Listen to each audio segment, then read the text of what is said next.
ወደ ዋናው ፖይንታችን ስንመለስ እዚህ ቤት አንድ አብዮት ተነስቶ ነበረ። ምንድነው አብዮቱ?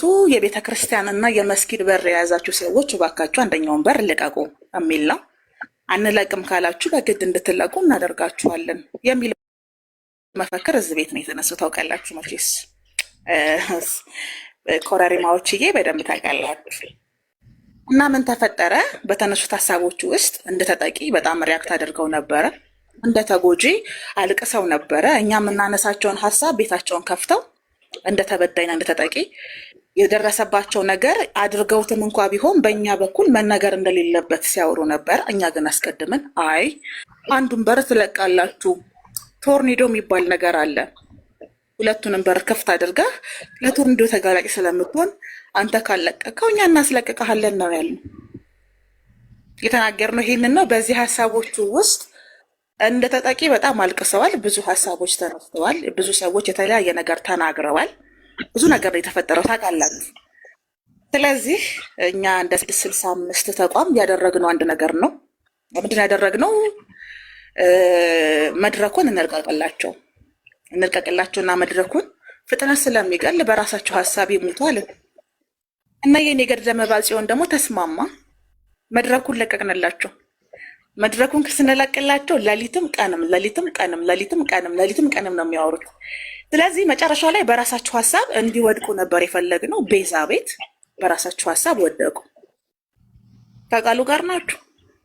ቤዛ ቤት በራሳቸው ሀሳብ ሲወድቁ ከሀሳባቸው ውስጥ የሚደበቁበት ቦታ ስለሌላቸው ጭንብላቸውን መግለጥ ነበረባቸው፣ ራሳቸውን ማጋለጥ ነበረባቸው። ከቃሉ ጋር ናችሁ። ስለዚህ ሁሌም እንዘራለን፣ ይበቅላል። እኛ የማንጨርሰውን ነገር አንጀምርም።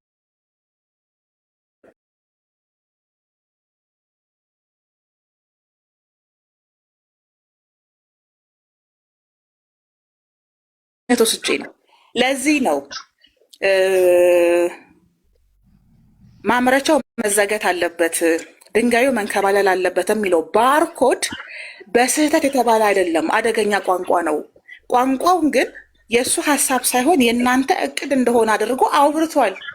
ያንን ያወራው ደግሞ በዙሪያችሁ ያሉ ኮምፓራቲቭ ላይ የሚሰሩ ሰዎችን በዚህ መንገድ ነው የሚያጠቁት ብሎ ሊናገር ፈልጎ ነው ብለን ስንናገር ነበር። የተለቀሱ አይደለም እንዴ? ከባድ ለቅሶ የነበረው በዛ ወቅት ነው። እንዲያውም ይሄ ንግግር ቀጥታ ለባለቤቱ ነው፣ ባለቤቱ ደግሞ እንትና ነው ስንናገር እየዬ ተባለ። ኦኬ እሺ ችግራችሁን ፍቱ ተባለ። እሻልን ችግራችንን ፈታን። ስም ጠርተው አዎ እንትና ነው ያልኩት ለእንትና ነው ያልኩት አስብለናል። አሁን የመስጊዱን በር አስለቅቀናል። ኤኮ ያደርጋል። ፍቅር የሚዩት አድርግ።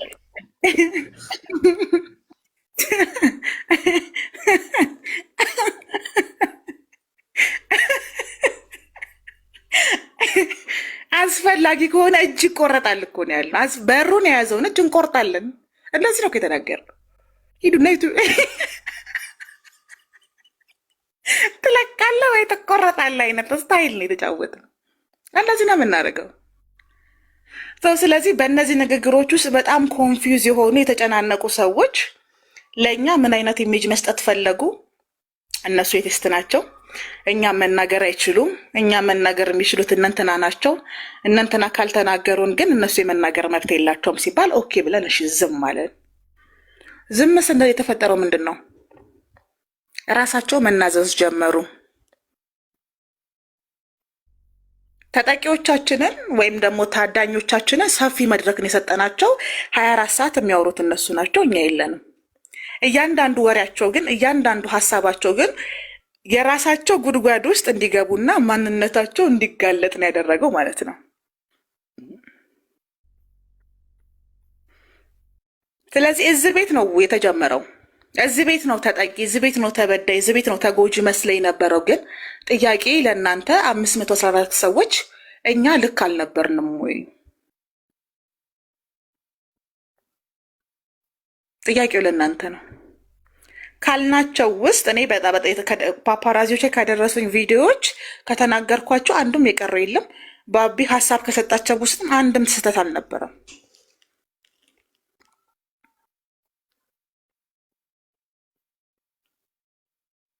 ጥያቄያችን ይሄ ነው። ተጎጂ መምሰል አጥቂ መሆንን ይደብቃል ወይ? ተበዳይ መምሰል ክፉነትን ወይም ደግሞ ክፋትን ይከልላል ወይ?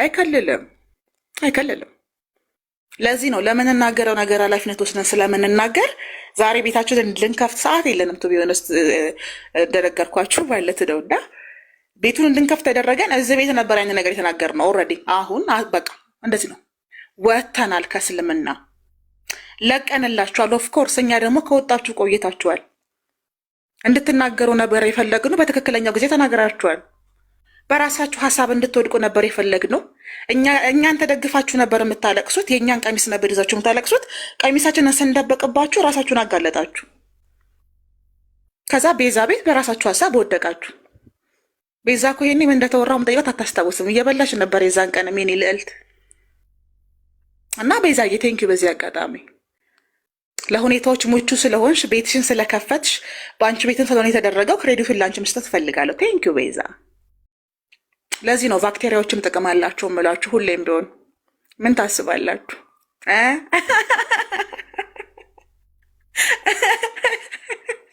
እና እኛ ወደ ልማት ነው የምንገባው ከዚህ በኋላ ነግሬያቸዋለሁ። 2018ን ስናከብር ወደ ልማት ነው የምንገባው። እኛ ልማት ተኮር ነው።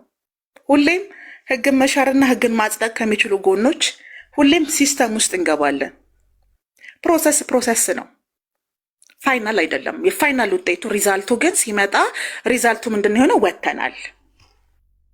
ቴንክ ዩ ተልእኮትን አክሽፈናል። እዛ መሀል ላይ ቁጭ ብለው ነን በሚል ነን። የእኛ ንግግር የሙስሊሞች ንግግር ነው። እኛ ሙስሊም አይደለንም እስካላልን ድረስ የእኛ ንግግር እንደ ሙስሊሞች ንግግር ስለሚቆጠርልን ቁጭ ብለን መርዛችንን አልፎ አልፎ እንተፋለን የሚል ፕላን ነበር የነበረው። አክሽፈነዋል። ከሙስሊሞች ጋር የግል ጉዳይም የጋራ ጉዳይም የለንም። በሀሳብ ደረጃ ግን እስልምና ላይ ያለን አቋም ሁሌም የኛ አንድ አይነት ነው። እዚህ አጣብቂኝ ውስጥ የገቡ የምስራቅ ቀጠና ሰዎች ሁሌ የሚሉት አንድ ነገር አለ። ምንድን ነው የሚሉት? እስልምናን ልክ ነው ብለው ካሉ፣ እስልምና እውነት ነው ካሉ ለምን አይሰልሙም? የሁል ጊዜ ጥያቄያቸው ነው። እና እስልምና ልክ ነው ያልነው እኛ አይደለንም። እስልምናን እውነት ነው ያልነው እኛ አይደለንም። ነቢዩ መሐመድን እውነተኛ ነብይ ነው ያልነው እኛ አይደለንም። ቀለማቱ ጌታ አላህ ነው። ስለዚህ እኛ የተጻፈውን የመሰከር ነው እንጂ እኛ አይደለም እውቅና የሰጠነው ለእስልምና። ለእስልምና እውቅና ሰተን አይደለም የተጻፈውን የተናገር ነው። እኛ ለእስልምና የምንሰጠው ሪስፔክት፣ እኛ ለእስልምና የምንሰጠው ፍቅር ከሙስሊሞች ጋር ካለን ግንኙነት ፍጹም የተለየ ነው። ለእኔ ከሙስሊሞችም እስልምና ስለሚበልጥ ማለት ነው። በግልጽ ነው የምንናገረው።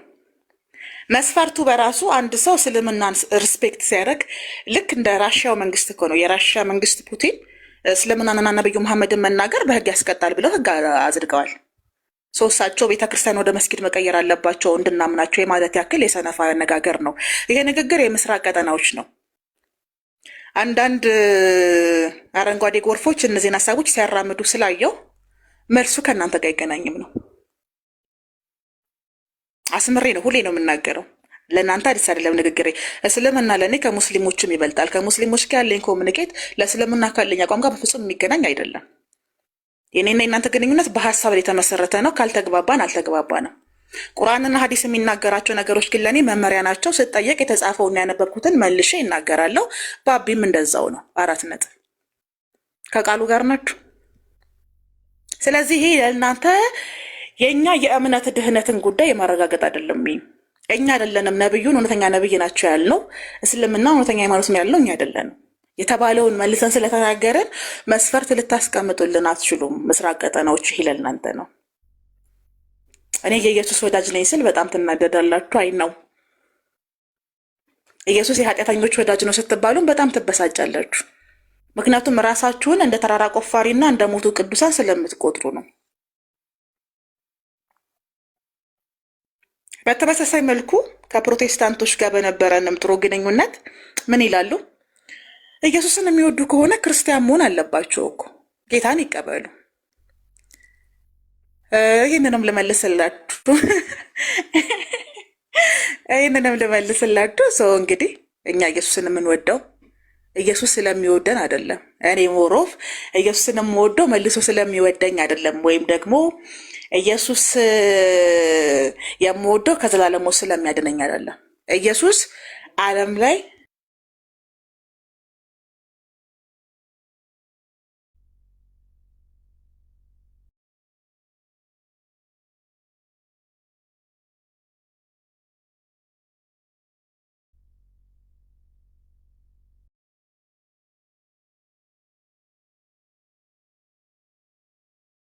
ስልክ ገብቶብኝ ነው። ስለዚህ ከኢየሱስ ጋር ባለን ኮሚኒኬት የምትነደዱ ሰዎች ስላላችሁ ለእናንተ መልሴ ኢየሱስን የምወደው ከዘላለም ሞት እንዲያድነኝ አይደለም። ኢየሱስ ዓለም ላይ የነበረ ምንም አይነት ኃጢአት የነበረበት ንጹሕ ሰው ስለለመሆነና ዓለም መስዋዕት ስላደረገችው ነው። ስለዚህ ኢየሱስ ያ ንጹሕ ሰው ያ ኃጢአት የሌለበት ያ ደግ ሰው ዓለም ላይ ነው የምላችሁ በ2000 ዓመት ውስጥ እሱ ከመጣበት ጊዜ ጀምሮ ከዛም በፊትም ከዛም በኋላ እንደ ኢየሱስ አይነት ሰው ምድር ላይ ለኔ የለም ብዬ ነው የምናገረው። ፍጹም ነው።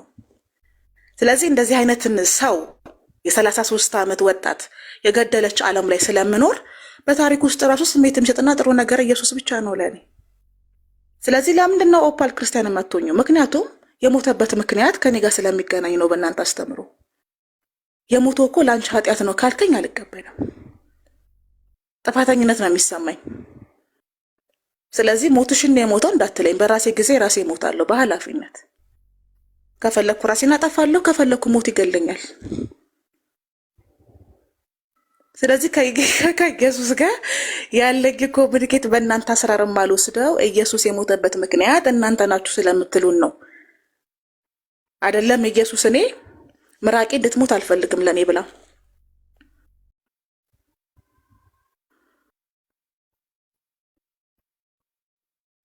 የኔ ኃጢአት ኢየሱስን የሚያስገድል አይደለም። ካስፈለገ 4-5 ሮማዊ ይገላለሁ። የተመለሰላችሁ ይመስለኛል። ስለዚህ ኢየሱስን አዳኝ አድርጌ የማልቀበልበት ምክንያት የሞተበት ምክንያት በቂ ስላልሆነ ነው። በሐሰት ክስ ተከሶ ነው የሞተው። የእግዚአብሔር ልጅ ነው፣ ንጹሕ ሰው ነው። ከዛ በሐሰት ክስ ከሰው የተሰቀለን አምላክ በአንቺ ኃጢአት ነው የሞተው ካልከኝ አይ አልቀበልም። ብዙ ጊዜ ዲኤም ስለምታደርጉ ልመልስላችሁ ብዬ ነው። ቢሆንም ግን እንደ ኢየሱስ አይነት መልካምና ደግ የለም። ስለዚህ ለዛ ነው የኢየሱስ ወዳጅ የሆንኩት። አንድ የስራ ስልክ ልመልስ። ባብዬ ቀጥል።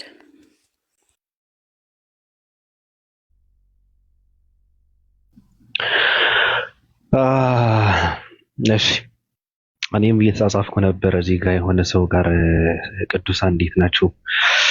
ሰላም ነዋ። እኔ እንኳን እንደዚህ እየጨበጥኩ ቅፍ አድርጌ ሰላም ብላችሁ መልካም ነበር። ያው መነፋፈቁ ስላለ አሁን ዛሬ ገብተን ኦፓ እንኳን ብዙ ነገር እየታዘበችም እያየችም ስለነበረ ያው ብዙ ነገር እየነካካች ነበረ። ጠቃሚና ቁም ነገር ያለው ነገር ስትነካካ ነበረና እኔ ደግሞ ትንሽ ነካላስ ካላደረኩ ይደብረኛልና አንዳንድ ጨባን ታውቁታላችሁ? ጨባ የሚባለው እነዛ ታንዛኒያ ውስጥ የሚኖሩ ዝንጀሮን እንትን እያደረጉ የሚበሉ ሰዎች እነ ጨባ ማለት ነው። እና አቃቃ የሚባሉ ከነሱ ያመለጠ አራዳ የሚመስሉ ሰዎች አሉ። አንዳንድ የተራበች ዝንጀሮ የሚመስሉ ሰዎች አሉና አሁን እንደነዚህ አይነት ሰዎች ስማቸውን አንስተን እዚህ ጋር እንትን አጀንዳ አድርገን ብናወራ ለነሱ ትልቅ ዓላማ ፍላጎታቸው ነው። እኔ በጣም የገረመኝ ነገር በአንድ ቀን እንዴት አንድ ሰው ህይወት ኑሮት አእምሮ ተሰጥቶት ሰው ሆኖ የሰው ልጅ ተብሎ በአንድ ቀን 3 ሃይማኖት እንትን ይቀያይራል። አንድ ሰው ሙስሊም ነበረ፣ ከእስልምና ወደ ፕሮቴስታንት፣ ከፕሮቴስታንት ወደ ኦርቶዶክስ፣ ከኦርቶዶክስ ደግሞ ወጥተዋል። በነገራችን ላይ እንትና ማለት ነው ሙርሌ ብየዋሉ። ስሙ ሙርሌ ነው በነገራችን ላይ። እነዛ ሙርሌ የሚባሉ ኢትዮጵያ ውስጥ የሚኖሩ ራቆታቸው የሚኖሩ ሰዎች እንደነዛ አይነት ሰዎች ናቸው። ራሱ ፊቱ ራሱ በጣም ነው የሚያስጠላው። የተራበ ዝንጀሮ ነው የሚመስለው ሰውየው። በጣም የሚያስጠላ እንትን ያለው የተቆጣ ሰይጣን ነው የሚመስለው። እና እኔ በጣም ነው የደነገጥኩት ሳየውና ትናንት ፕሮቴስታንቶችን ሰብስቦ ፕሮቴስታንትነትን ጴንጤነትን ተቀብሉ ዛሬ እኔ ኦርቶዶክስ ነኝ ብሎ ሲል ሰው መረዳት አለበት። በነገራችን ላይ ቤታችን 8 ልጆች ነን፣ 8 ቤተሰብ ነው ያለው ብሎ ሲል አንደኛ ነገር በረሃብ እያጠቃው ልጅ እንደሆነ መረዳት አለባቸው። ኢትዮጵያ ውስጥ 8ም ከዛ በላይ ልጆች ማሳደግ በጣም ከባድ ነው። ስለዚህ ሰውየው አይምሮውን ችግር ያለበት ልጅ እንደሆነ ረሃብ ያጠቃው ሰው እንደሆነ መረዳት መቻል ነበረባቸው። እንደዛ ነው እኔ የተረዳው ሰውየው።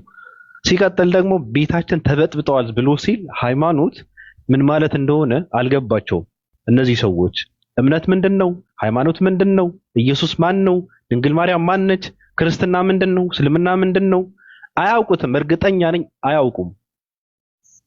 በፍጹም የሚያውቁት ነገር የለም። ሚስጥር ነው ለነዚህ ሰዎች። ሃይማኖትና አምልኮነት፣ መንፈሳዊነት የሚባለው ነገር ለነዚህ ሰዎች ሚስጥር ነው። በጣም የራቁ ናቸው።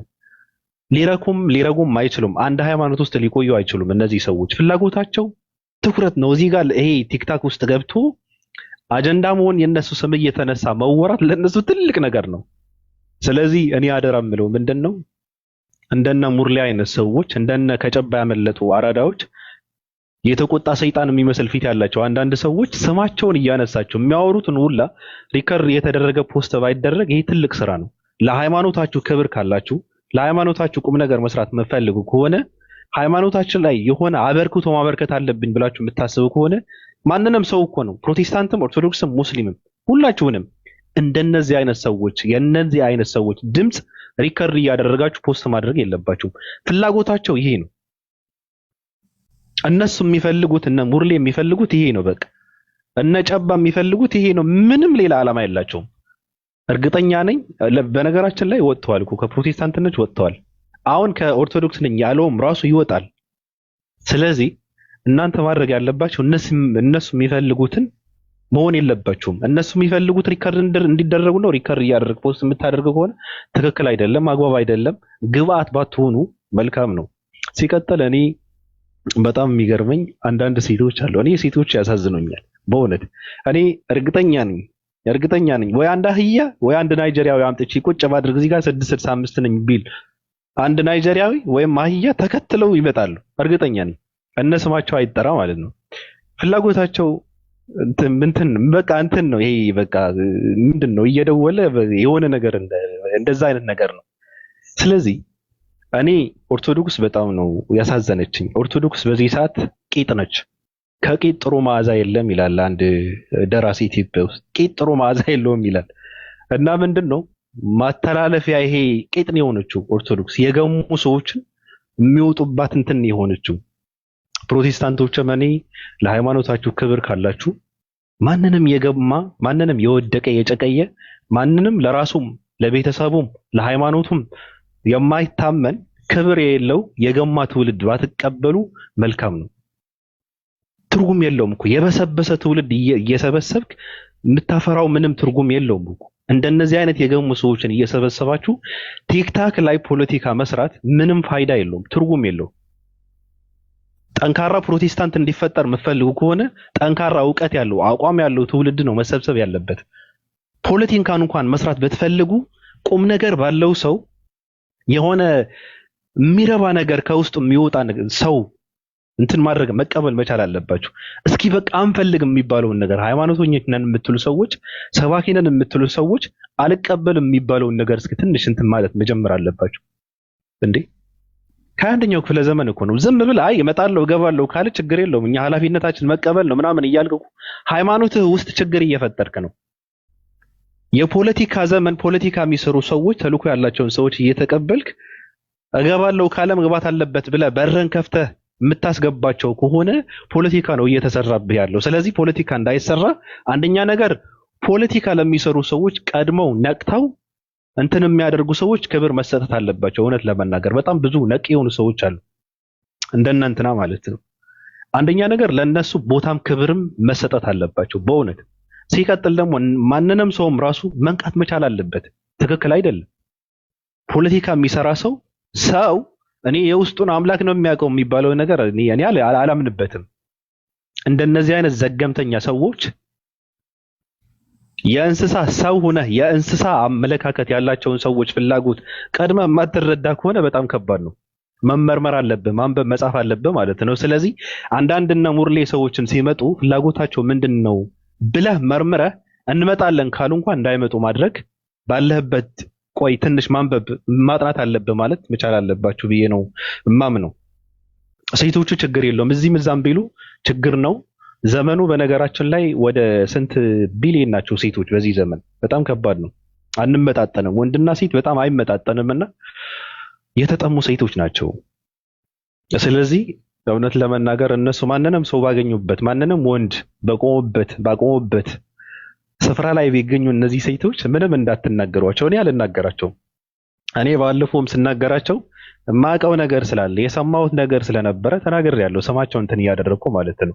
እንደውም የዛኔ ይቅርታ መጠየቅ ነበረብኝ። አሁን እንኳን ምን ብዬ ልጠይቅ? የዛኔ ይቅርታ መጠየቅ ነበረብኝ። እያወቅኩ ነው ያወራሁት። ስለዚህ እንዳትናገሯቸው፣ ሴቶች አትናገሯቸው። ችግር የለውም። እዚህም እዛም ቢመላለሱ ችግር የለውም። እነ እንትና ማለት ነው። ሌሎች ደግሞ በዚህ አጋጣሚ በጣም ጽድት ያሉ ሰዎች አሉ። አንድ ሰው ሶስት ሃይማኖት ውስጥ ከገባ በቃ ሰው አይደለም። አንድ ሰው ሶስት ሃይማኖት ከካደ ሰው አይደለም። አይምሮን አይጠቀምበትም። ይሄ ሰው ሃይማኖት ሳይሆን መድኃኒት ነው የሚያስፈልገው፣ መታከም ነው ያለበት ብዬ ነው እማምነው። እንደነዚህ አይነት ሰዎች እንትን አድርጓቸው፣ ተረዷቸው፣ አሳክሟቸው፣ አሳርፏቸው። ሲቀጥል እኔ በጣም ደስ ያለኝ በጣም የተደሰትኩበት እውነት ለመናገር አንዱ አባት ነበሩ፣ ኦርቶዶክስ ናቸው። በጣም ብዙ ትምህርት እያስተማሩ ነው። ስማቸውን አላውቀውም። ይሄ ጺማም ሰው ሽማግሌ ናቸው። በጣም ወደ 70 ምናምን ይደርሳሉ። በጣም ትልቅ ሰው ናቸው። አስተምሯቸው በጣም የሚማርክ አስተምሮ ነው። ኦርቶዶክስ መሰረታዊ ችግር እንዳለባት እርሶ እየመሰከሩ ነው። በነገራችን ላይ ይሄ ንስሐ አባት ምናምን መጠጥ ምናምን የሚባለው ነገር በፍጹም አይቀበሉም። እንደውም መጽሐፍ ቅዱስን ራሱ ይቃወሙታል። ምንድነው? ኮፒ ሊንክ አድርጉ እስኪ። እንትን እያደረጉ ነው አንዳንድ ሰዎች መጽሐፍ ቅዱስን ራሱ እንትን ድምጻችንን ሲሰሙ እኮ ይንቀጠቀጣሉ። ምስራቅ ቀጠኖች በቃ የው ነበር ክብር በተለይ የህዝብ ቅምጦች አሁን በቃ ደም ይፈሳል ወደ አእምሯቸው። የህዝብ ቅምጦች ዛሬ ያቃዣቸዋል። ዘና በሉ የህዝብ ቅምጦች፣ እያይዟችሁ። ከዚህ በኋላ እኛ ከእናንተ ጋር ብዙም ማንነጋገር፣ ምክንያቱም አቡነ ኤርሚያስ አሉ፣ በእሳቸው በኩል ነው የምንናገረው። ያኛውም ሰው የአንድ ትልቅ ሰው አለ። ሁለት ሰው ናቸው። ቅድም ያየነውና ሌላ ሰው አለ። ቀጥይ። ግን የተናገርናቸው የሚገርም ነገር ማለት ነው። ፍጀለስ የተናገርናቸው ነገር እንዳለን የተናገሩት በጣም ቢደቅ ማለት ነው። ሁሉንም ነገር የተናገሩት በጣም ነው ደስ ያለኝ። ወደ እሳቸው መለሳለሁኝ። የጀመርኳቸውን ሀሳብ ልጠቅልላችሁ እና ምን ልላችሁ ነው ፍቅሮቼ፣ በተደጋጋሚ ተናገረናል። እንግዲህ አሁንም ቢሆን ውሾች የቀበሩትን ጅቦች ያወጡታልና የሞኝ ብልጥ ስለሆናችሁ ሁሌ አደጋ ላይ የምትወድቁ ሰዎች አላችሁና አሁንም የመስጊድም የቤተ ክርስቲያንም በር ይዛችሁ ገርበብ አድርጋችሁ የቆሟችሁ ሰዎች አስቡበት ነው የምንለው። እኛ ምንም የምንለው ነገር የለንም። ተነግረን ጨርሰን ብለን ፈማረግ ነው። እና ከተፈጠሩት ነገሮች አንዱ በጣም ያሳቀኝ ልንገርህና ትናንትና ጌታን ሲቀበሉ ምዕመናት አላሰቡትም ነበረ። ደነገጡ፣ ኦርቶች ማለት ነው። ከዛ ኦርቶች ሲደነግጡ በጣም ደነገጡ። ኦርቶዎቹ ለብሬ የደነገጡት በማሽቃበጥም ከለላ በመስጠትም በመከላከልም የለፉት እነሱ ናቸው። እና ጌታን ተቀበሉ ሲባል ምዕመናኑ በጣም ደነገጡና ማጉረምረም ጀመሩ። ልክ በቃ እንደ በሙሴ ዘመን ዛሬ መና ልንበላ ነው እያሉ እንዳጉረመረሙት አይነት አጉረመረሙ ማለት ነው። ከዛ ጀለስ ምን እንዳለ ታውቃለህ? ቫይቡን ሲያቀዘቀዘበት ሰለብሬት አላደረገም። ከዛ አሁንም ኦርቶዶክስ ነኝ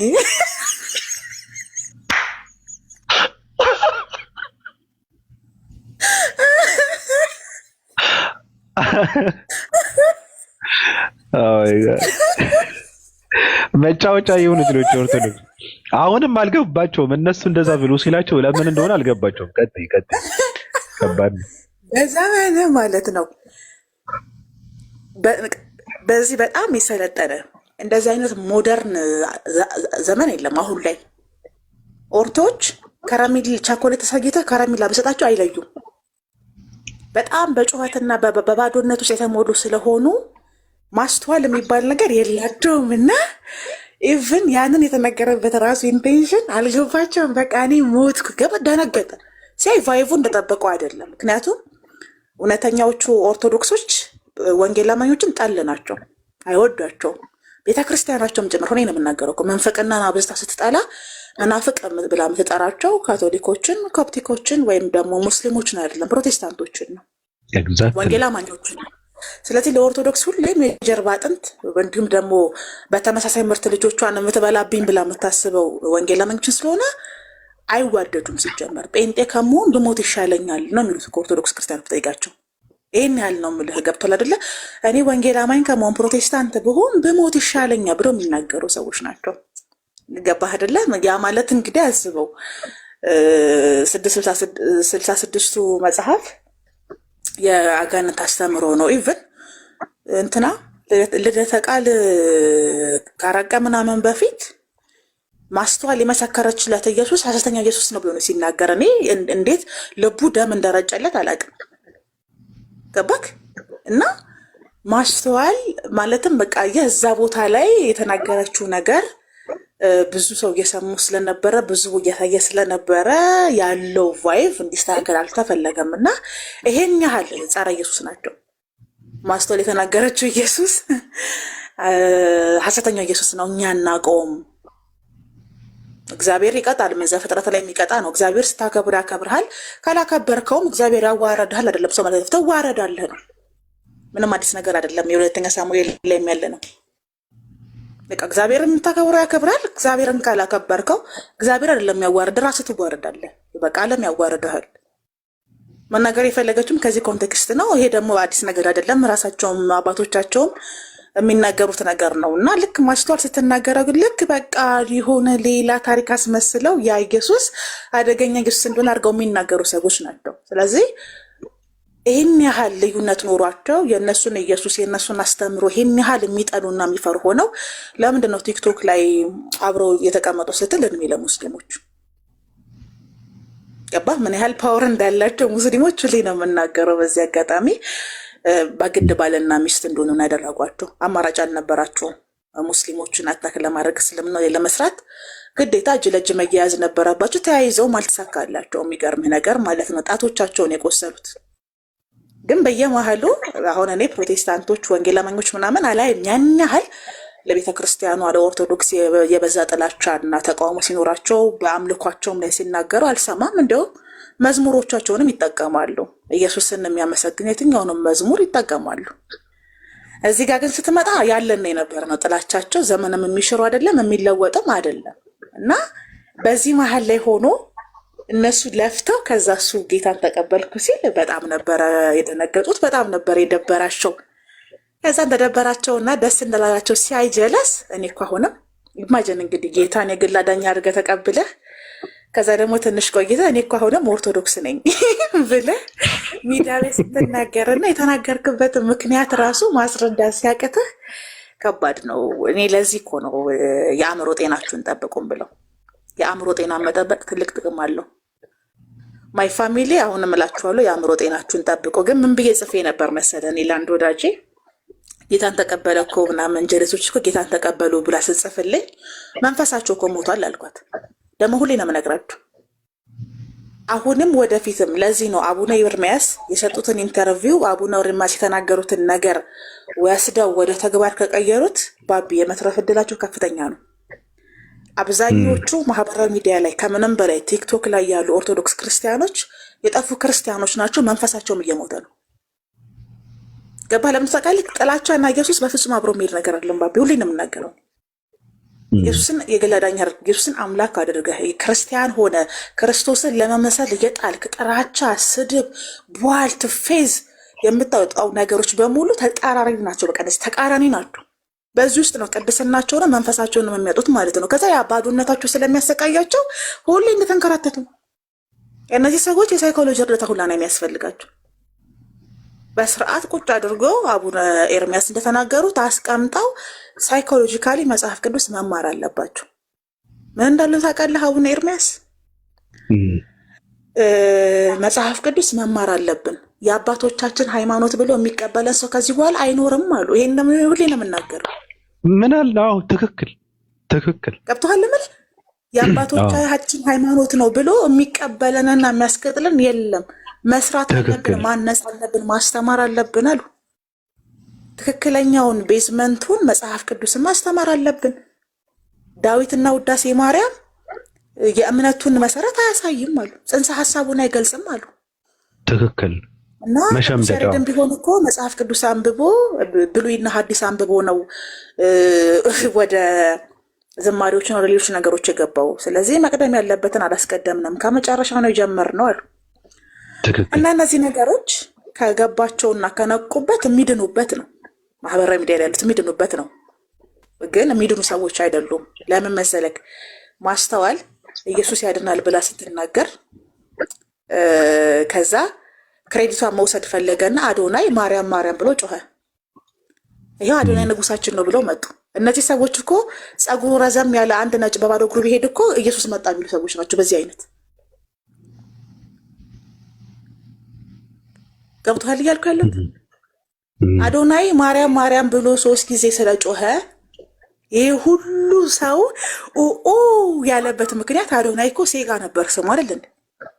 ትክክል። ስለዚህ በ72 ሰዓት ውስጥ አቴንሽናችሁን ራሱ የወሰደባችሁ ክሬዲቱን ቀምቷት ነው። ከማላይ ከማስተዋል ላይ ኢየሱስ ያድናል ብላ ስለመሰከረች አዳራሽ ውስጥ የነበረውን ቫይቫየና የራሱን ክሬዲት ወሰደ ከሷ ቀምቶ። ከዛ ምንድን ያደረገው? ኢማጂን ከዛን ቀን በፊት የት እንዳደረ አይታወቅም። መቼስ ታውቃለህ፣ አዶናይ በየሰዓቱ ነው የሚራጨው። ከጃኒ ጋር ይድር፣ ከቲቲ ጋር ይደር፣ ከፊፊ ጋር አይታወቅም። ከነ ልብሱ ብድግ ብሎ አክሱም ገባ። አክሱም ሄዶ ገባ። እሺ እንኳን ገባ፣ ችግር የለውም ይግባ። ነጠላ ይዞ ሄድም አስቦበት እኮ ነው ሄደው። ገባክ? እንዴት እንደረጋገጡት አይተሻል? ፎቶ እየተነሱ እንደ ሚሊኒየም አዳራሽ ሰልፊ እየተነሱ ተሰብስበው የእሱ አረማመድ አይተኸዋል? ኢቭን ነበር። ይህን እኮ የምልህ ውስጡ ያለ የተለማመደው ቅድስና እንደሌለው ካራክተሩ ያሳይሃል እኮ። ልክ እንደ ሚሊኒየም አዳራሽ ነበር ሪያክት ሲያደርግ የነበረው። እንዲህ አይነትን ሰው ይሄን ያህል እንዲጮህ የተፈለገው ምንድን ነው ብሎ ካሰቡ ማርያምን የሚጠላ ትውልድ አለ ብሎ ስለሚያስቡ እነዛ ማስቀናት ፈልገው ነው። ለዚህ ነው ኦርቶዶክሶች ቸኮሌት ነው ብለህ ከረሜላ ብትሰጥ ይቀበሉሃል የሚልክ። በእንደዚህ አይነት መንገድ የሚደለሉ ናቸው። በጣም ደካማ ናቸው። ባዶነታቸው ከመስፋቱ የተነሳ ቅድስናቸውን ከማጣታቸው የተነሳ መንፈሳቸው ስለሞተ ስቃያቸውን ይደብቅልኛል፣ ያገግሙልኛል ያሉት ነገር ላይ በሙሉ የሚንጠለጠሉ ናቸው። ከዛ ምንድነው የሚያደርገው? አዶናይ ስግጥ መፈምስ መርሁ ነው። ነገ ስግጥ ብሎ ትቶህ እኮ አዶናይ ትቷቸው ወደ መጣበት ይመለሳል። ቢያንስ መሄጃ ቦታ አለው፣ ማምለጫ ቦታ አለው። መርሁ ራሱ መሰገጥ መፈመስ ስለሆነ በቃ አልቻልኩም ከበደኝ ብሎ የራሱን ላይፍ ይቀጥላል። እነዚህ ሰዎች ምድረፍ ይወዱት። ኢማጂን እንግዲህ እንዲህ አይነት ሰው አዳራሽ ላይ 3 ጊዜ ማርያም ማርያም አለልኝ ብሎ ይሄን ያህል ከጮሁ እነዚህ ሰዎች በዘመናት ውስጥ ስንት ነገር እንዳጡ። ለዚህ እኮ ነው ከአገር ገዥነት ሀገርን ከምትገዛ ቤተክርስቲያን መሪዎቿ እንዳለ ኦርቶዶክሶች ቆራቢዎች ከነበሩባት ስርዓት ወርዳ ኦርቶዶክስ መብቷን ማስከበር እስከሚያቀታት ድረስ ተራ ተቋም እንድትሆን ያደረጓት እኮ በዚህ ጭንቅላታቸው ነው። ባቢ መብታቸውን እስከማጣት ድረስ ሚሊኒየም አዳራሽ ውስጥ ተሰብስበው የሚቀመጡበት እኮ ምክንያታቸው ቤተክርስቲያን ጠቧቸው እኮ አይደለም፣ ለሱቅ አከራይተው ስለጨረሱት እኮ ነው። ታውቃለህ አይደል ባቢ? ቤተክርስቲያኗ ካላት ቦታ አንጻር አዳሪ ትምህርት ቤት፣ ሆስፒታል፣ የአረጋውያንና የህፃናት ማቆያ መገንባት የሚችል አቅም መለስ ቤተክርስቲያኗ ቦታዋ ራሱ ስፔሱ ግን ለሱቅ ሸንሽነው ስለጨረሱት አውደ ምሕረት የላቸውም፣ ፕሮግራም የሚያዘጋጁበት ቦታ የላቸውም። ስለዚህ ግብረ ሰዶም የሚሰበሰብበት እያሉ የሚጠሩት አዳራሽ ውስጥ ሄደው ይሰበሰባሉ። አማራጭ የላቸው። እንደዚህ አይነት ሰዎች ናቸው እንግዲህ ቁጭ ብላ እኛን ለመናገር ጥረት የሚያደርጉት። እኔ የጉሬላ ታክቲክ ነው የምጠቀመው። ጠቅ ጠቅ ጠቅ ጠቅ አድርጌ እሄዳለሁ። ሲያፈራ መጥቼ ቆረጥ ቆረጥ አደርጋለሁ። ቤተክርስቲያናችሁን ሸንሽናችሁ ሱቅ አድርጋችሁ በመጨረሳችሁ ምክንያት ምእመናችሁን ሰብስባችሁ ኮንፈረንስ የምታደርጉበት፣ አምልኮ የምታደርጉበት፣ የምታስተምሩበት ቦታ የላችሁ። ከዛ ሚኒሌም አዳራሽ እኛ እንደ መናፍቅና እንደ ዘፋኝ 200 ብር 300 ብር ከፍለን አንገባም። ትገባለህ፣ በግድ ነው የምትገባው። የት ሄደህ ትጮኻለህ ታዲያ? መንግስት አያምናችሁም። ስቴዲየምን አይፈቅድላችሁም መንግስት። ለምን? በነጠላችሁ ውስጥ ወይ ጩቤ ወይ ቦምብ ትይዛላችሁ ብሎ ስለሚያምን። መርሆቻችሁ በሙሉ በእምነት ላይ የተመሰረቱ አይደሉም፣ በስጋት ላይ ነው። በዚህ ውስጥ እያለፋችሁ ስለሆነ እኔና የኔ ገድለ መባጽዮን ለእናንተ ጊዜ ለመስጠት ስላሰብን ትተናችኋል። ምክንያቱም እኛ የቀመርነውን ራሱ 12 ዓመት ብሰጣችሁ ራሱ አፈቱትም። እስከ 2030 ሰተናችኋል። አሁን አቡነ ኤርሚያስ ሀሳቦቻችንን እንዳለ አንድ ባንድ በዝርዝር ስለተናገሩልን ነጥቦቻችንን እነዛን ሆምወርክ ሰርተን እስኪጨርሱ ድረስ እኛ ባንኖርም ችግር የለውም።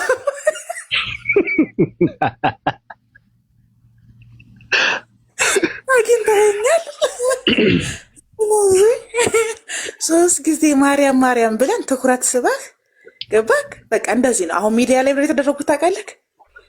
ሚዲያ ላይ መስማት የሚፈልጉትን ይነግሯቸውና መውሰድ የሚፈልጉትን ቀምቶ ይወስዱባቸዋል። ኢማጂን ምስራቅ ቀጣሪዎች ምን አይነት ማይንድ እንዳላቸው ማለት ነው። በቃ መስማት የሚፈልጉትን አሁን ማርያም ማርያም 3 ጊዜ ብሎ አዶናይ እንደቃ ሁሉም አሮጊት፣ ሽማግሌ፣ አዛውንት፣ ወጣት ሳይል ከጎኑ አስቆሙ። በቃ በሚቀጥለው ደግሞ ምንድን ነው የምታደርገው? ተክልዬ የሚለው መዝሙር ትዘምርና ባህር ዳርን ትቆጣጠራለህ። ጣና ላይ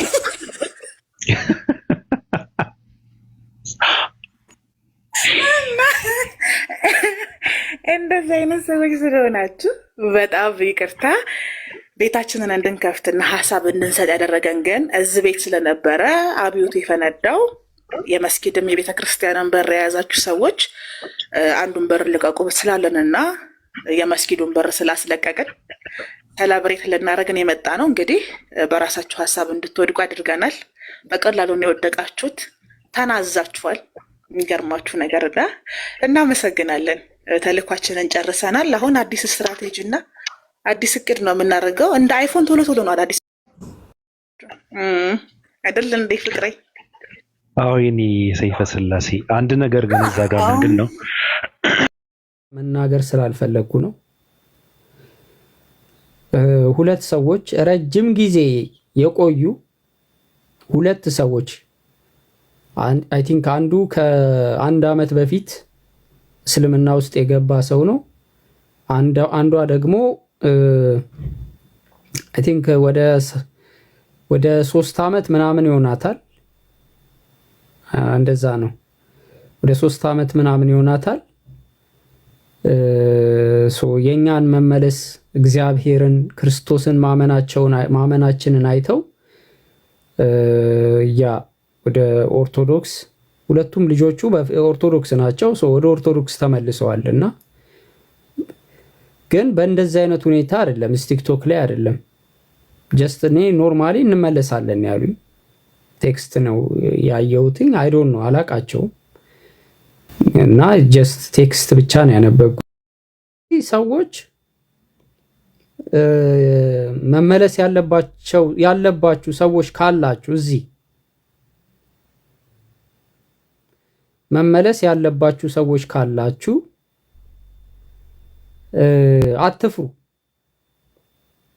አትፍሩ። ኦርቶዶክስ ልትሆኑ ትችላላችሁ፣ ፕሮቴስታንት ልትሆኑ ትችላላችሁ። አይ ዶንት ኖ አላቅም። ግን እዛ ውስጥ ገብታችሁ ይሄ ህይወት የሌለው ድካም የበዛበት አሰልቺ የሆነ እንትን ተስፋ የሌለው እምነት ውስጥ ከምትቆዩ በክርስቶስ ኢየሱስ አምናችሁ እየጸለያችሁ ወደ እግዚአብሔር ወደ ክርስቶስ እየለመናችሁ የዘላለም ህይወትን እንድታገኙ ማድረግ ትችላላችሁ፣ መመለስ ትችላላችሁ። አሁንም እግዚአብሔር ቤቱ ክፍት ነው፣ ቤቱ ክፍት ነው እና ከዛ እዛኛው ሰፈር አሁን 3 ሄዷል፣ 2 ይቀራል እያሉ ነው። ሰለሜ ወያ ሰለሜ አሃ እያሉ ነው ያሉት። ሰለሜ እየተሽከረከሩ ማለት ነው። ወያ ሰለሜ አሃ ሰለሜ ወያ ሰለሜ አሃ። በጅራፍ ሲሉት አንዱ ተቀነሰ። ሰለሜ ሰለሜ ወያ ሰለሜ አሃ ሰለሜ ሰለሜ አንዷን አሏት በጅራፍ ላጣለች። አሃ ሰለሜ ሰለሜ ወያ ሰለሜ አሃ 3 ቀርተዋል። ሰለሜ ሰለሜ ወያ ሰለሜ አሃ የሰለሜዎች ክርክሮሽ የሰለምቴ ማለቴ ነው። እየተሽከረከረ ጅራፉን ያዘው ማን ይመስላችኋል? ለማንኛውም ትንሽ ፈታ አረኳችኋ።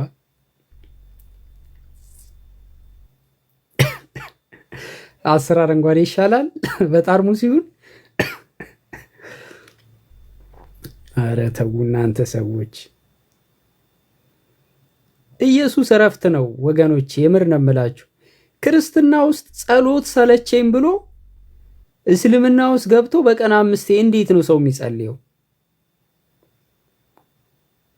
እንደው እስቲ እኔ በጣም የሚገርመኝ ነገር አባታችን ሆይ ማለት አቅቶት በቀን አንዴ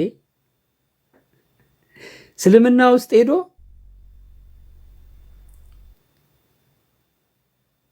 በቀን 5 እየሰገደ ጀነት ሊገባ፣ ያውም እኮ በስራው ነው። ካልሰገደ እኮ አይገባም።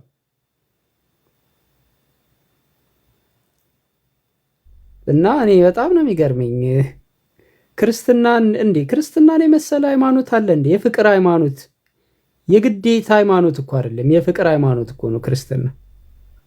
ክርስቶስ እኮ እኔ ከባድ ሸክም አላሸክማችሁም ነው ያለው። ሃሌሉያ! እናንተ እንዴት ያምርብኛል! ሃሌሉያ ስል አው ዋው! ልድገማት። ሃሌሉያ! ዋው!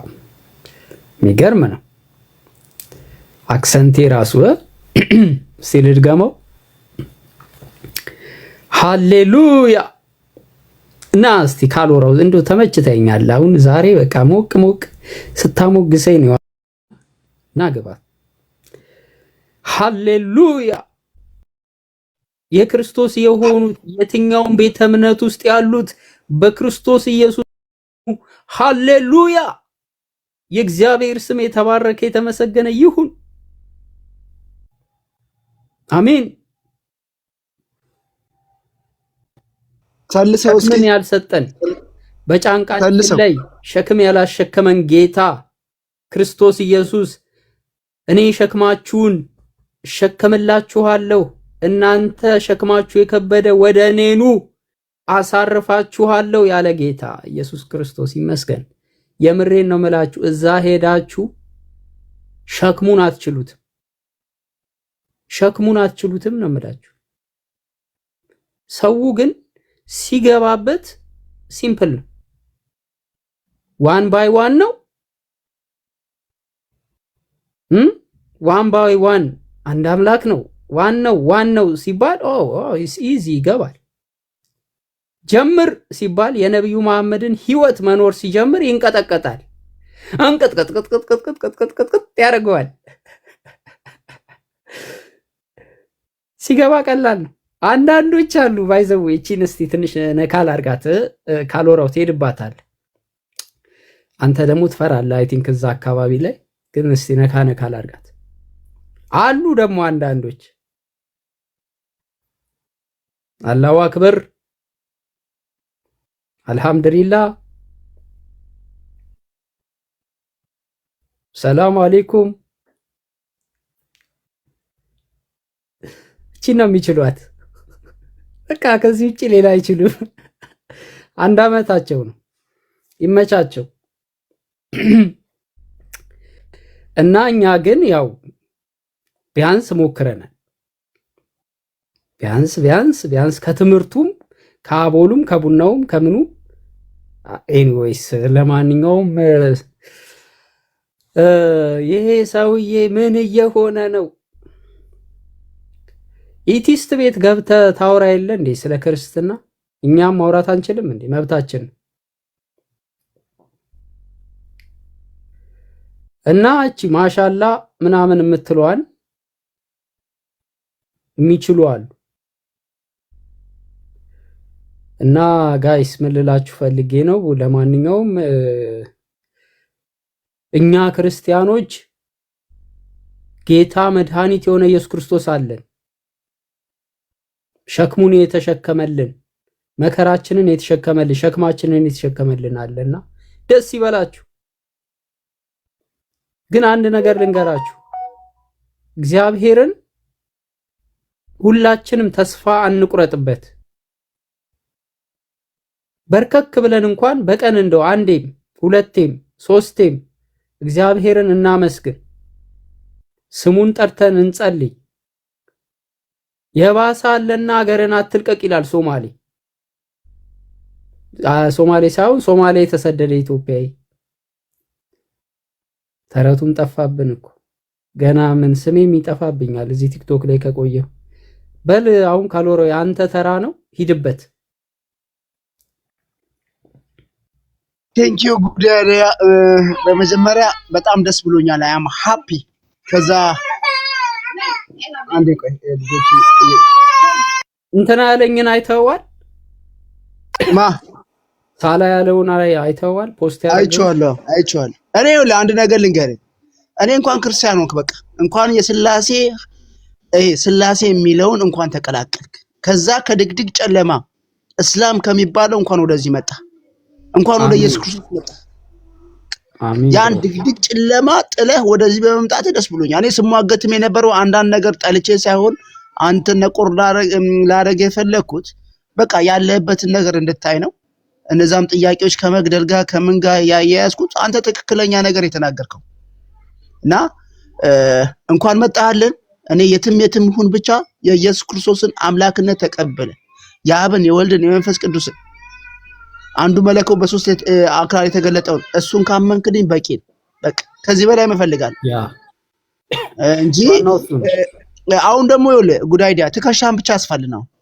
ከአንዳንድም ሊሰነዘር የሚችሉ ነገሮች ስላሉ ትከሻን ሰፋ አድርግ። በቃ ትከሻን ማስፋት አለብህ። ያው ቅድም ብለሃል የወንድማማቾች ጥል ሊኖር ይችላል፣ የታማሞች ጥል ሊኖር ይችላል እዚህ ቤት ውስጥ ፕሮቴስታንትና ኦርቶዶክስ በሚለው ለዛ ነገር የሆነ ነገር ሲሰነዘርብህ እንደው ትከሻ ያው ነጥሮ እንዲመልስ ነው መመክር። ለምን የቤተሰብ ጸብ እኮ አይቆይም፣ ወዲያው ትርቅ ይኖራል። ውጪ ላይ እኮ ትታረቃለህ። ቤት ትደባደብና ውጪ ላይ ግን የሆነ ሰው ሊያጠቃ ሲፈልግ ወንድም ተጣልቷል ብሎ ዝም አይልም፣ ይደረባል። ገባ? ስለዚህ እንኳን ደስ አለ፣ በድጋሚ እንኳን መጣህልን፣ እንወድሃለን። እንኳን የኢየሱስ ሆንክ። በቃ መልእክቴ ነው። እንኳን ከዛ ከጨለማው ዓለም እንደው ብነካው ደስ አይልህም ብዬ ነው እንጂ በጣም ብነካው ደስ ይለኛል የጨለማውን ህይወት። እንኳን ወደዚህ መጣ። ያን ነው የምለው። እኔ ደስ ብሎኛል፣ በቃ ደስ ብሎኛል። ጉዳዲያ የምሬ ነው የምልህ። ትላንት እንደው ደስ ብሎኝ ነው እየሰማው የነበረው እና ቴንኪዩ። ወጥመድ ተሰበረ እኔም አመለጥኩኝ። አንድ መዝሙር አለና እውነት ነው፣ አለፈ ያ ነገር፣ እግዚአብሔር ይመስገን። እኔ አሁን ይኸውላችሁ ጋይስ፣ እኔ ሰዎችን ብዬ አይደለም፣ አሁንም ቢሆን ጌታዬን ኢየሱስን ነው የምከተለው እና አይ ቲንክ ሙሽራውን ጌታዬን ኢየሱስ ክርስቶስን ወደሱ ስመለስ ሁሉም በሙሽራው ደስተኛ ይሆናል። ሙሽራው ደግሞ ጌታችን ኢየሱስ ክርስቶስ ነውና ሁላችሁም እንኳን ደስ ያላችሁ ነው የኔ ሐሳብ። በተረፈ ብዙም አውቃለሁ በፕሮቴስታንትና በኦርቶዶክስ መካከል ሁልጊዜ ክርክር አለ። አንዱ የአንደኛውን ቤተ እምነት አያከብርም። የኦርቶዶክስን ቤተ እምነት የሚዘልፉ እንደዚህ ነው እንደዛ ነው የሚሉ ሰዎች አሉ። ግልጽ ነው ይሄ መበሻሸቁ ምናምን አለ። ፕሮቴስታንት እምነትን ዝቅ የሚያደርጉ እንዲህ ነው ፕሮቴስታንት እኮ ምናምን አምላክ የለውም ቅብር ጥሴ ምናምን የሚሉ ሰዎች አሉ። አውቃለሁ፣ የታመምኩበት ነው ይሄ በፊት እስልምናው ሳልገባ በፊት ረጅም ጊዜ ያነበውበት ነገር ነው። ለኔ አዲስ አይደለም። ለኔ ዛሬ አትነግሩኝም እና አዲስ ሊሆነ እንግዳ ነገር ምናምን ነገር አይደለም። እኔ አሁን ያጣሁትን ኢየሱስን ነው ያገኘሁት። ስለ እናንተ ወደዚህኛው ስለዛኛው ምንም እኔ እዛኛው ጋር ለመግባት አይደለም፣ ቡድን ልቦድን አይደለም የመጣሁት ለእናንተ ጋር ኢየሱስን ብዬ ነው። ኢየሱስ ክርስቶስ ጋራ ነው የተመለስኩት ወደ ጌታዬ፣ ወደ ካድኩት ጌታ። ስለዚህ ህይወት ነገውን አላቅም፣ እግዚአብሔር ነው የሚያውቀው። ዛሬ በህይወት ባልኖርስ እግዚአብሔር እኮ ነው የሚያውቀው። የሰው ልጅ ህይወት አይታወቅም። እግዚአብሔር ይህንን ምክንያት አድርጎ ቢሆንስ፣ ይህንን እድል ተጠቅሞ ቢሆንስ? አያችሁ፣ አስቡት። እና እናንተ ከብዙ ነገር እዩ። የሆነ ሰው ሲመጣ ወገንተኛ አትሁኑ፣ የሆነ እንትን አትሁኑ። የሆነ በቃ እዚህ ቲክቶክ ላይ ይኸውላችሁ ወንድሞቼ እህቶቼም ወንድሞቼም በጣም ነው ክርስትናን የሚጠሉ ሰዎች የተሰማሩት። በጣም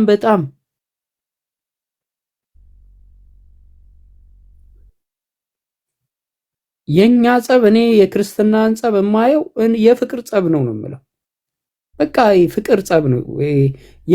ለክርስቶስ ካላቸው ፍቅር አንጻር ነው ሁሉም የሚጮኸው በየቤቱ፣ ሁሉም የሚቀያየመው ከዛ ነው።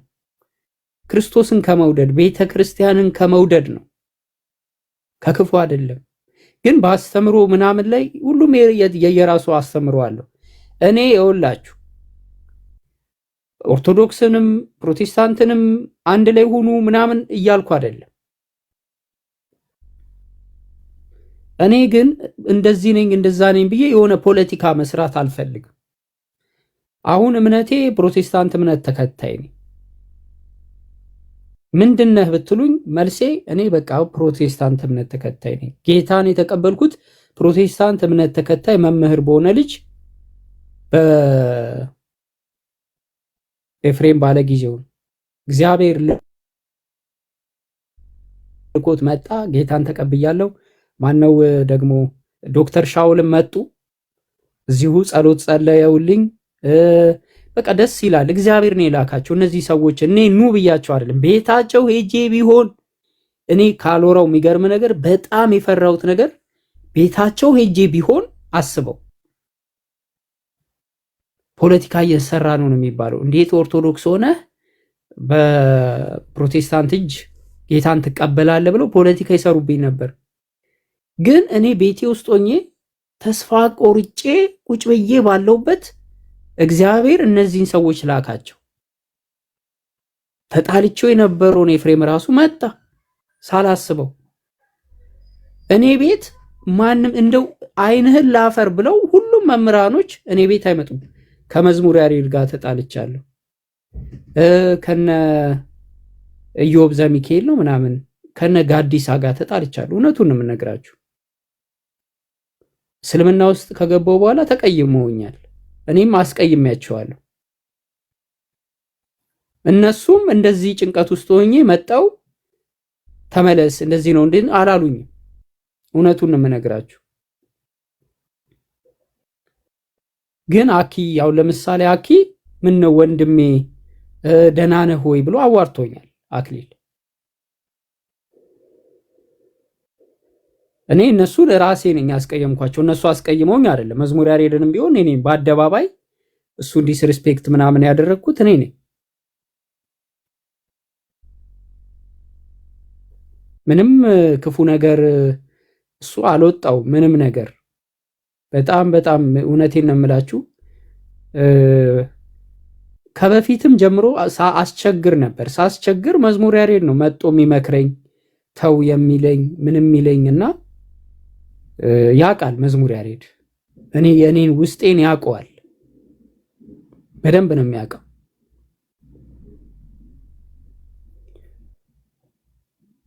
ነገር ግን ያው ታውቃላችሁ የሰው ልጅ በጣም ህይወቱ መራራ ሲሆን ያልሆነ ብዙ ነገር ውስጥ ያልሆነ ውሳኔ ውስጥ ሊገባው ላይ ይችላል። ከሰው ጋር ሊጣላ ይችላል። ሰው ሊጎዳ ይችላል። ራሱንም ሊጎዳ እና ያልሆነ በቃ የሆነ መጥፎ ወደሆነ አቅጣጫ ሰዎች እየወሰዱኝ ነበር፣ ወደ ክፉ ወደሆነ ነገር እና ያ አጋጣሚ ላይ ነው ኤፍሬም ድንገት እንትን መጥቶ ኢንቫይት ሲልክ አስገባሁትና በቃ ጌታን ኢየሱስን የካድኩትን እዚሁ ልመን አልኩት። በጣም ጨንቆኝም ስለነበረ በቃ እንደዛ ነው ያልኩት። ከዛ በኋላ እሺ አለኝ። ሁሉም ነው ደስ ያለኝ። ያውቃሉ እነ ዓለም ርግቤ ሪሹም አለች እንዴት ጨንቋቸው እንደነበር እኔ ብቻ አይደለም እነሱ ራሳቸው ቀን በቀን ነው ማለት ጠዋትና ማታ እዚህ አብረውኝ ሆነው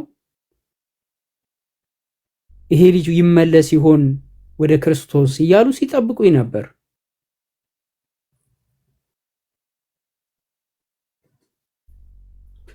እግዚአብሔር ይመስገን። በቃ እግዚአብሔር የነዚህ ልጆችንም በቃ እንደው ሰላም ነው ያገኘሁት። ማንም ነው የምላችሁ እዚህ ቲክቶክ ላይ እስቲ ዓለምን ጠይቃት፣ ርግቤንም ጠይቃት። ማንም ይመለሳል ብለው አልጠበቁም። ማንም ወደ ጌታ ይመለሳል ብለው በቃ ተስፋ ቆርጠውብኝ ሁላ ነበር። ግን ደግሞ የሚጸልዩ ሰዎች አሉ፣ እግዚአብሔር የሚሰማቸው ንጹህ ልብ ያላቸው ሰዎች ደግሞ አሉና በእነሱ ጸሎት በእነሱ እርዳታ እግዚአብሔር ድጋሚ አዲስ እድል አዲስ ህይወት እንደ አዲስ ሰጥቶኛልና ተመልሻለሁ። እግዚአብሔር ይመስገን። አሁን ጸሎቴ ለእግዚአብሔር ነው። ተንበርክኬ የምጸልየው ለጌታዬ ለመድኃኒቴ ለኢየሱስ ክርስቶስ ነው። ባይዘብ ጉድ አይዲያ። እኔ ከዛ ከእስልምና ኢቭን እንኳን ፕሮቴስታንት ባትሆን ወደ ኦርቶዶክስ እንኳን ብትመለስ ደስ ይለኛል። ለምን አንድ ኢየሱስ ነው ያለው ብዬ አምናለሁ። አሁን ኦርቶዶክሶች እንደሚሉት አንዳንዴ ቃላት ውርወራዎች አሉ። አሁን እነሱ አንዳንዶቹ የዛን ቀንም ብያለሁ አንተ እንትና ጋር ስትመሰክር አንዳንድ ቤቶች ተከፍተው እኔ በሌላ አካውንት ሌላ ቦታ እያየሁ ነበር እየታዘብኩ በጣም አንዳንድ ላፊ ቃላቶች ሁሉ ማለት ነው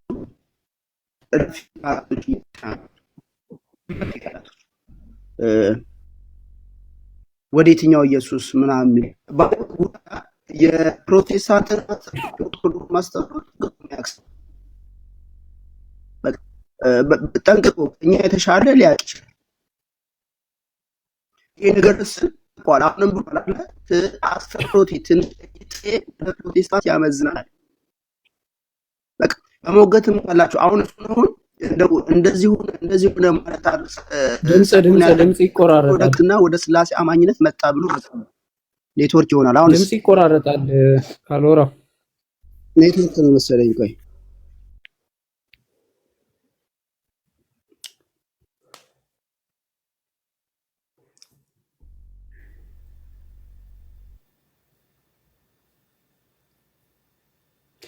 አይ ከዚህ ሚዲያ ላይ ካራኩ ድጋሚ ሙስሊሞቹም እያቀሳሰሩ ኦርቶዶክሱም ከፕሮቴስታንት ጋር እየተጋጨ ምናምን የሆነ ድጋሚ ሌላ ረብሻ ነው የሚፈጠረው። የተወሰነ ቀን አይ ቲንክ ቲክቶክ ላይ እኔ እንዳጋጣሚ ባይዘዌ ያው እንግዲህ ዛሬ ለነገሩ ነገ በኋላ ይህን ሳምንት የለውም። በስልክ ማውራት የምትፈልጉ እኔን ማናገር የምትፈልጉ ሰዎች ቴሌግራም ካላችሁ ቴሌግራም ስለምጠቀም በጣም ይቅርታ ቴሌግራም ስለምጠቀም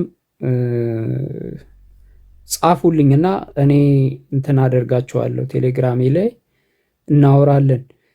ሆፕ ጽፈሽልኛል፣ ደውይልኝ ከቻልሽ እኔም እጸልይላለሁ ነው እንዲያልሽሽ። ኦኬ መደወል የምትፈልጉ ካላችሁ መደወል ትችላላችሁ። ኢትስ ኦኬ ኖርማል። ጻፉልኝና ቴሌግራማችሁን እንደዋወላለን። መሲ ደወለች። ኦኬ እሺ። ለማንኛውም እግዚአብሔር ይባርካችሁ። እኔ አቋሜን ተናግሬያለሁ። ሁላችሁም እዚህ 140 ሰው ይታየኛል። ሃይማኖቴ እኔ ፕሮቴስታንት እምነት ነኝ፣ የፕሮቴስታንት እምነት ተከታይ መሆኔን ተናግሬያለሁ። ይሄንን ነገር እኔን ባልሆነ ቦታ ላይ የሚያነሱ ሰዎች ካያችሁ እሱ በቃ ፕሮቴስታንት ነኝ ብሏል ብላችሁ መልስ ስጡልኝ። አለቀ። እና ይሄንን ነው የምለው።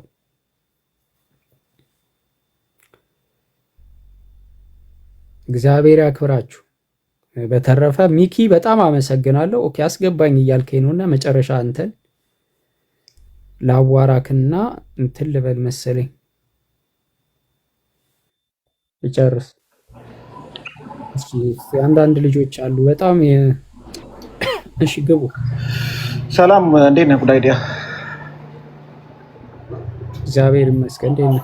አለሁልህ። እንኳን ደስ አለህ። እንኳን ከዛኛው ቤት እንኳን በሰላም ወጣ ሴፍሊ። አሚን ሚኪ። እና በጣም ደስ የሚል ነገር ነው። እኔ ደስ ብሎኛል በጣም ፓርቲኩላርሊ እኔ ራስ ነገር ማውራው ከዛ በመውጣት በጣም ደስ ብሎኛል። ምክንያቱም ለመዳን ምንም ተስፋ የሌለበት ቦታ ነው ግብጽ ማለት ነው። በቃ እንኳንም ከግብጽ ወጣ። መንገዱ ረጅም ነው ከነዓን ለመግባት። ያንን መንገድ በትዕግስት በማሳለፍ ያስፈልጋል። ከነዓን ሙሴ እንኳን አልገባም ከነዓን። እና እግዚአብሔርን የሚጠብቁ ተስፋ የሚያደርጉት በክርስቶስ የሆኑት ይገባሉ ብለን እናምናለን። ግን እኔ አንድ ነገር አድቫይዝ ማድረግህ ነገር ግን አለኝ። እሱም ምንድነው?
የፕሮቴስታንት ልጆችን እያስረከብ ትርጉሙ ምንድነው? ለኦርቶዶክሳውያን ጥቅስ መፈክር ነው። ገባክ? ይህንን የሰባ ቋንቋ እየተጠቀሙ ደግሞ መጠበብ ለነሱ እውቀት ነው። የእውቀትና የእውነት መረዳታቸው በጣም ደካማ ነው። እኔ ሁሌ ነው የምናገረው አገርን የሚገዙ ገባክ? ኢትዮጵያን ኦርቶዶክስ አይዲዮሎጂና ፍልስፍና ይመሩ የነበሩ እኮ እውቀቱ ኖራቸው ሳይሆን እድሉ ስለነበራቸው ነው። እድላቸውን ሲያጡ ግን ምንም ነገር የላቸውም። ገባ? ይሄ ማለት ወይ ከሀብታም ትውለድ ወይ ከሀብታም ተጠጋ አይነት ነው። ገባ? ከባባል ያነጋገሩ ስለዚህ አሁን ባላቸውን ያረቡ ነባራዊ ሁኔታ ውስጥ ማህበራዊ ሚዲያ ላይ ያሉ ኦርቶዶክስ ክርስቲያኖች ሁሉንም እያልኩ አይደለም፣ 75% የሚሆኑት መንፈሳቸው ሞቷል፣ ቅድስናቸውንም አጥተዋል፣ የጠፉ ክርስቲያኖች ናቸው። እነዚህን የጠፉ ክርስቲያኖች እያደኑ የአዲስ ኪዳን ካህናት የሚያደርጓቸው ደግሞ የወንጌል አማኞች ናቸው። እየጠረቡ እየሰሩ እያስተካከሉ አርቲስትና ገጣሚ ዘፋኝና ተዋናኝ ገባክ? መለኩሴ ነህ ሽማግሌ ነህ ነው። አይ ካልክ ደግሞ ተሐድሶ ያደርገዋል፣ አማረቅ ይሰጠዋል። ገባህ አባባይ ላይ ዋናው ብቻ ነጠላ ጎታች አትሁን። ወንጌልና ወንጌል ላይ ፎከስ አድርግ። ተሐድሶ ነው መሆኑ ብትላቸው ራሱ ወይ ተሐድሶማ አትሁንም አትድንም አይልሁም።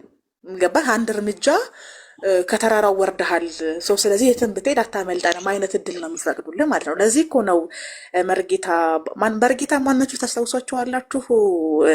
አንድ የተናገሩት ነገር ነበር እና ልጆቻችሁ የት ናቸው ሲላቸው ቴዲ ሐዋሳ ኦርቶዶክስ ጋር አሉ። ገብተዋል።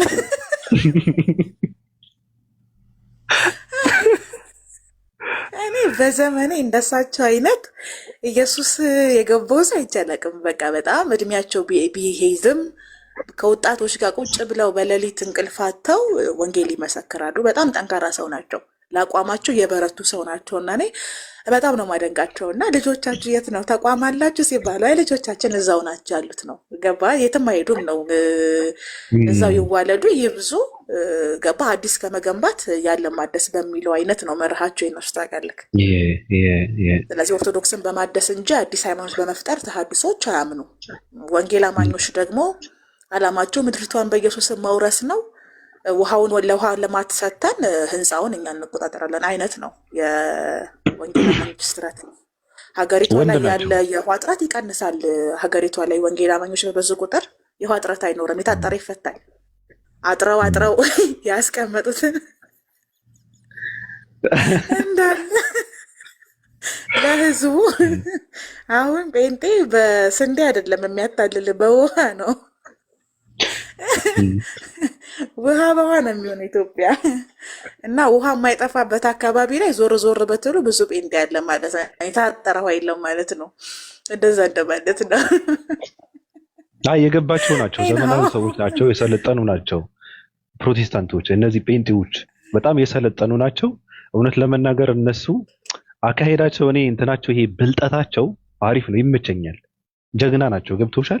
እንዴት አድርገው መብዛት መባዛት እንደሚችሉ ያውቃሉ። በነገሮች ላይ ፕሮቴስታንት እኛም በመውለድ አይደለም። እንደዛማ ከሆነ አይደርሱበትም እኮ እንትን አይሉ። አይ ኦርቶዶክሳውያን የሚወልዷቸው ልጆች አሉ። እነሱ ላፍ እያደረግ እየጠረብክ እያሳደግ እያስተማርክ እያስለቀቅ መብዛት መባዛት ነው። ገብቶሻል? እኔ ይመቸኛል። አካሄዳቸው በጣም ጥርት ያለ ነው። ምክንያቱም ጊዜ የላቸው። ስለዚህ ጊዜ ስለሌላቸው ወልደው አሳድገው አይደለም የወንጌል ተተኪ የሚፈጥሩት። ያለውን አስተካክለው ነው ሰርተው ነው። ለዚህ ነው እኮ እያልኩ ያሉት ማህበራዊ ሚዲያ ላይ ያሉ ምስራቅ ቀጠናዎች የጠፉ ክርስቲያን መሆናቸው ለእነሱ ለአደም በጣም ምቹ ሆኖላቸዋል። ሲቀጥል ደግሞ ከምንም በላይ ደግሞ ትልቁና ጥሩ ነገሩ እነ ጠጅቶ ቢሮና የህዝብ ቅምጦች አእምሯቸውን ያበላሿቸው ግራ የተጋቡ ማረፍ ያቃታቸው ሰዎች ውስጣቸው ባዶ ስለሆነ ልክ እዛ ባዶነታቸው ውስጥ ትንሽ ብቻ ጠብ ማድረግ ነው የሚጠበቅብህ። ገባህ? ጠብ ስታደርግላቸው ወዲያው ነው የሚይዘው። ማስቲሻ ያባ የለማ ያልተሰራና ያልተዘራ ነገር እኮ አይበቅልም ባብዬ። ለዚህ ነው እኮ መጽሐፈ መክብብ ያልሞተ ዘር አይበቅልም ያለው። እና የተዘራባቸው ነገር ስለሌለ አሁን ማህበራዊ ሚዲያ ላይ ያሉት ኦርቶዶክስ ክርስቲያኖች የፈለከውን ብዘራባቸው ያፈሩልሃል በቀላሉ ሳትደክም። ምንም ነው የማትደክመው፣ ምንም ነው የማትታገለው፣ የማትለፈው ማለት ነው። ስለዚህ አንተ እንዳልከው ወልዶ ከማባዛት የተወለዱትን ወስዶ መጠቀም ይችላል። ይሄንን ያወቁት ናቸው። አቡነ ኤርሚያስ እኮ ልጆቻችንን መስራት አለብን፣ ማነጽ አለብን አሉ። ገብ አይደለ? ገና ከልጅነታቸው ጀምሮ ወንጌልን ማወቅ ኦርቶዶክስን ማወቅ አለባቸው። ኢቭን ብዙ አይነት ኦርቶዶክስ እንኳን እንዳለ ማወቅ አለባቸው ብለው በግልጽ ሲናገሩ አዳራሽ ውስጥ የነበሩ ሰዎች እንደ መቆጣት እንደ መገላመጥ አይነት ያደረጋቸው። ግን አማራጭ የለም። አሁን ገባህ ምን እያደረጉ እንደሆነ ባቢ? ከመናገር ውጭ እስከ አማራጭ የላቸውም። ከማመን ውጭ አማራጭ የላቸውም። መቀበል አለብን አሉ እኮ እሳቸው፣ ማመን አለብን አሉ። ስህተት እንዳለ በጣም ብለው ረጅም እድሜ ለአቡነ ኤርሚያስ። እንግዲህ ለህዝብ ቅምጦች የምንናገረው ነገር የለንም ከዚህ በኋላ። በአቡነ ኤርሚያስ በኩል ሌላም አሉ በነገሮች ላይ ሌላም አሉ። በጣም ትምህርታቸው ጽድት ያለ ትምህርት ነው። በተግባር ነው እያስተማሩ ነው። ይህን ሰሃባት የምትዩ ማፈንደድ ማጎብደድ የሚባለው ነገር ይህ ትርክ ምርክ የሚባለው ኦርቶዶክስ ውስጥ ያለው አሰልቺ ነገር የማይቀበሉ አንዱ አባትም አሉ። የሆነ ሰዓትም አውርተን ነበረ እንደ 665 እንዴት አድርገው እንደሰሙ እንደተከታተሉ እንትን ብለው ተገናኝተን አውርተን ስራችሁ የሚደነቅ ነው ቀጥሉበት ያሉ አባትም አሉ። በነገሮች ላይ ወጥተው የሚያወሩ ከሆነ ያወራሉ እንደ አባ እንትና፣ ካላወሩ ደግሞ ዋናው ነገር ምንድነው? ትልልቅ አባቶች የምንሰራው ነገር ቁም ነገር ያለው ነገር ትውልድን ለማነጽ እንደሆነ ከተረዱ ስበቂ ነው። በነገሮች ላይ ገብቶሻል አባባሌ? አሁን ትልልቅ አባቶች ጋር ይሄ ምንድነው ቁም ነገሩ? ትልልቅ አባቶች የሚቀበሉት ከሆነ ዋናው አስፈላጊ ነገር እሱ ነው።